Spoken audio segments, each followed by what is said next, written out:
Assalamualaikum warahmatullahi wabarakatuh. Jumpa lagi dengan saya, Salman Alade, di channel YouTube Dosen Bahasa Indonesia. Baik teman-teman, kali ini kita akan membahas mengenai teks laporan hasil observasi. Jadi, teks laporan hasil observasi ini merupakan salah satu teks pembelajaran yang ada di mata pelajaran Bahasa Indonesia pada tingkatan kelas 10 SMA ataupun di tingkat SMK. Baik teman-teman, kita masuk saja pada materi kali ini. Nah, teman-teman, sebelum kita membahas lebih jauh mengenai apa itu teks laporan hasil observasi, saya meminta teman-teman, ayo kita perhatikan beberapa gambar berikut. Gambar pertama, silakan teman-teman bisa mengamati kira-kira di gambar pertama ini aktivitas atau kegiatan apa yang sedang dilakukan yang ada pada gambar pertama. Sudah teman-teman? Sudah mengamatinya dengan baik? Kalau sudah, mari kita melanjutkan pada gambar kedua.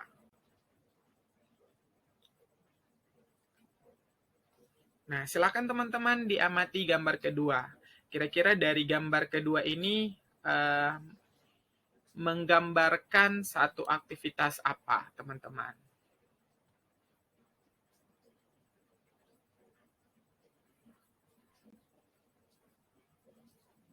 Baik, gambar ketiga.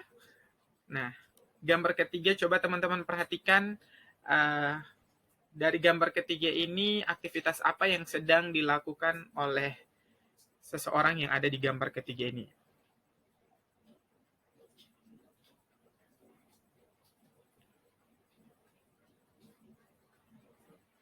Baik teman-teman, jadi berhubung teman-teman sudah mengamati ketiga gambar tersebut, jadi kita kembali lagi ke slide sebelumnya. Mari kita bahas. Jadi gambar pertama ini sebenarnya mewakili sebuah aktivitas di laboratorium sedang mengamati sesuatu hal. Kemudian gambar kedua ini mewakili aktivitas atau kegiatan menulis. Kemudian di gambar ketiga ini mewakili aktivitas seseorang yang sedang melaporkan sesuatu. Nah, apa kaitan dari ketiga gambar ini? Penyajian dari ketiga gambar yang sudah teman-teman amati ini sebenarnya sangat berkaitan erat dengan sebuah aktivitas atau proses di dalam teks laporan observasi. Jadi, bisa kita sudah mendapatkan clue bahwa dari ketiga gambar tersebut aktivitas dalam laporan observasi itu selalu berkaitan dengan sesuatu yang diamati, kemudian dari apa yang diamati itu teman-teman bisa menuliskan, kemudian setelah dituliskan teman-teman bisa melaporkan. Baik teman-teman, sudah paham mengenai aktivitas dari ketiga gambar ini? Ayo kita beralih ke slide berikutnya. Oke. Ayo mengenal teks laporan hasil observasi. Jadi setelah mengamati ketiga gambar tersebut, saya mengajak teman-teman untuk mengenal lebih jauh tentang apa itu teks laporan hasil observasi. Sudah siap ya teman-teman? Oke, kalau sudah siap, kita beralih ke slide berikutnya. Jadi teman-teman, teks laporan adalah teks yang berisi penjabaran umum untuk melaporkan sesuatu berupa hasil dari pengamatan atau yang disebut dengan observasi. Nah, sementara teks laporan observasi ini juga disebut sebagai teks klasifikasi, ya, karena memuat klasifikasi mengenai jenis-jenis sesuatu berdasarkan kriteria tertentu. Jadi dari pembahasan ini semoga teman-teman bisa paham, ya. Selanjutnya, jenis teks laporan observasi itu dia mengenai pendeskripsian atau menggambarkan mengenai sesuatu bentuk, ciri, atau sifat umum atau general seperti benda, hewan, tumbuh-tumbuhan, manusia, atau peristiwa yang terjadi di alam semesta kita. Berikutnya, apakah menurut teman-teman teks laporan hasil observasi sama dengan teks deskripsi?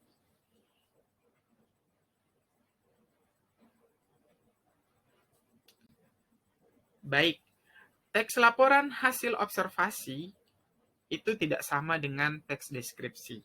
Ya, meskipun di dalam teks laporan hasil observasi berisi pendeskripsian tentang suatu benda, tetapi antara teks laporan hasil observasi dan teks deskripsi itu cukuplah berbeda. Mari kita lihat apa perbedaan dari kedua teks tersebut. Pada umumnya, teks laporan hasil observasi itu memiliki bentuk yang hampir sama dengan teks deskripsi. Tetapi sebenarnya sifat kedua teks tersebut berbeda. Jadi ingat teman-teman ya, kedua teks ini berbeda, baik teks laporan hasil observasi ataupun teks deskripsi. Ayo kita lihat apa perbedaan dari kedua teks berikut. Nah, teman-teman, teks laporan observasi itu lebih menggambarkan sesuatu secara umum dan sesuai fakta apa adanya tanpa ada opini atau pendapat penulis. Jadi, teks laporan observasi ini bisa dikatakan adalah teks yang benar-benar disampaikan sesuai dengan kenyataan terhadap apa yang kita amati secara langsung. Kemudian, teks deskripsi itu dia menggambarkan secara khusus atau sesuatu yang sifatnya unik dan individual dan menggambarkan sesuai dengan sudut pandang penulis. Nah, jadi teman-teman dari penjelasan ini teman-teman sudah bisa menangkap maksud dari perbedaan dari kedua teks ini. Jadi teks laporan observasi itu dia real sesuai dengan fakta yang ada di lapangan atau tidak bisa mengandung pendapat penulis, jadi dia harus secara objektif, sedangkan tes deskripsi itu tes yang menggambarkan sesuatu tetapi berdasarkan sudut pandang penulis atau secara subjektif. Semoga teman-teman paham ya. Oke. Mari kita mengenal ciri-ciri teks laporan hasil observasi. Jadi setelah teman-teman mengetahui apa itu teks laporan observasi, kemudian mengenal perbedaannya dengan tes deskripsi, maka pada tahapan berikutnya teman-teman harus mengenal ciri-ciri teks laporan hasil observasi. Nah, mengapa penting kita mengenal ciri-ciri teks laporan observasi? Karena dari ciri-ciri inilah yang akan membedakan teks laporan observasi dengan teks-teks yang ada pada pelajaran bahasa Indonesia lainnya. Jadi yang pertama teman-teman, ciri yang pertama adalah teks laporan observasi itu harus mengandung fakta, ya. Jadi harus mengandung fakta. Jadi data yang disampaikan di dalam teks laporan observasi memang benar-benar harus dengan kondisi yang ada di lapangan. Kemudian harus bersifat objektif. Jadi ini juga ada kaitannya teman-teman dengan fakta. Jadi segala sesuatu yang teman-teman munculkan secara fakta itu harus bersifat objektif, tidak berisi pandangan penulis, subjektif, ya. Kemudian ciri yang ketiga, ditulis sempurna dan lengkap. Jadi sebuah teks laporan observasi itu harus ditulis secara lengkap agar informasi yang disampaikan juga tidak setengah-setengah dan mudah dipahami oleh pembaca. Kemudian disajikan secara universal.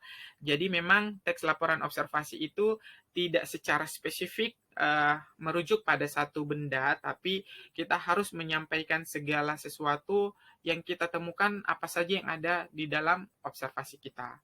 Kemudian yang paling penting itu adalah harus disajikan secara menarik. Mengapa teman-teman teks laporan hasil observasi harus disajikan secara menarik? Tujuannya adalah biar pembaca mudah memahami dan bisa menangkap maksud ataupun informasi yang disajikan di dalam teks laporan observasi. Oke, kalau teman-teman sudah paham, teman-teman bisa nih berlatih di rumah ya. saya mengajak teman-teman untuk bisa melatih kembali tentang latihan teks laporan hasil observasi. Nah, teman-teman, saya mengajak teman-teman untuk mengamati hal yang ada di sekitar teman-teman, baik itu hewan, tumbuhan, bangunan, ataupun peristiwa. Kemudian, silakan coba teman-teman buatkan menjadi sebuah teks laporan observasi. Ya, semoga dengan latihan ini akan membuat teman-teman lebih paham lagi mengenai teks laporan observasi. Oke teman-teman, sekian dulu penjelasan mengenai teks laporan observasi. Teman-teman bisa mengunjungi laman media sosial saya, ada di Facebook dengan nama Salman Alade, Instagram saya juga ada, saya aktif di Twitter, dan juga saya punya channel YouTube lain, yaitu bersama tim saya, yaitu Ellipsis Channel. Oke teman-teman, sampai berjumpa lagi di pembelajaran berikutnya. See you next time. Assalamualaikum warahmatullahi wabarakatuh.